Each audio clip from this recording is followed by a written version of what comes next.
Thank you. And let me get one more question in and we'll let you go. Can you explain again how drip marketing is affected by the age range of your target donor group? We have mostly older donors. Well, congratulations on that. Yes, drip marketing works for it works for any sort of space, but it is most critical, most important for your oldest friends. And let me explain why that is. It is not only the fact that the will documents that actually transfer dollars to charity tend to be signed in the 80s, 90s, and older, but it is also the case that that oftentimes in those last 5 years of life, let's say, especially the last couple of years of life, those individuals who will actually transfer dollars to charity at death, they actually stop giving.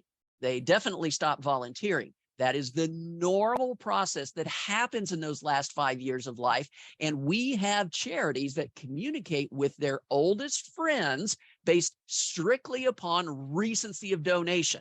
Now, that is the magic formula for you to go completely radio silent right at the critical moment of decision. It's not just wrong, it's sort of the opposite of what works. It is the worst possible strategy. And honestly, it's the strategy that most charities use. You've got to age stratify. However much money you have, you pick your magic age. Maybe it's 75, maybe you call it 80, maybe it's 70. Once they reach that magic age, if you've got someone who has a lifetime of connection with your organization, you never stop communicating with them. You've got to stay top of the mind, because we know from data, and this comes from data from Australia, that if you don't communicate, if you don't send anything to that donor within their last 2 years of life, even if they're in your legacy society, the loss rate on those donors more than doubles. It goes from about a 25% loss rate to over a 50% loss rate if you don't communicate with them in their last 2 years of life.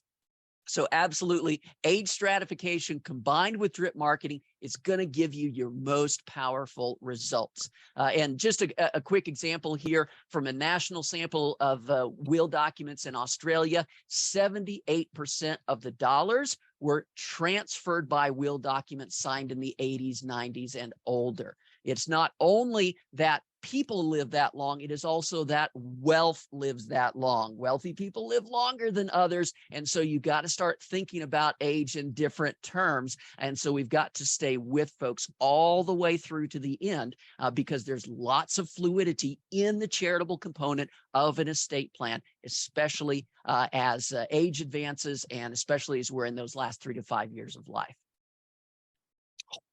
Professor James, thank you so much. We're going to let you go off to class, and we're going to stay on with Tom and get to the rest of the questions. So thank you for being with us.